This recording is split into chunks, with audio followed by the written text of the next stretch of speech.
আসসালামু আলাইকুম।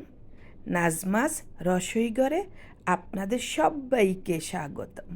আমার আজকের রেসিপি চিনির ধপধপে সাদা নারিকেলের নাড়ু। তাহলে চলুন নারিকেলের নাড়ু বানাতে কী কী লাগবে। আমার লাগবে 2টা কোরানো নারিকেল, 1.5 কাপ চিনি, 1.5 কাপ গুঁড়ো দুধ, 2 টেবিল চামচ ঘি, সামান্য এলাচ পাউডার। প্রথমে চুলায় একটা হাঁড়ি বসিয়ে আমি 1 টেবিল চামচ ঘি দিয়ে দিলাম। ঘিটা যখন হালকা গরম হয়ে আসবে তখন আমি দিয়ে দিব কোরানো নারিকেল। এদিকে একটা জিনিস খেয়াল রাখতে হবে, নারিকেল কোরানোর সময় যেন নারিকেলের ভিতরের কালো শাঁস উঠে না আসে। কালো শাঁস উঠে আসলে নারিকেলের নাড়ু ধপধপে সাদা হবে না।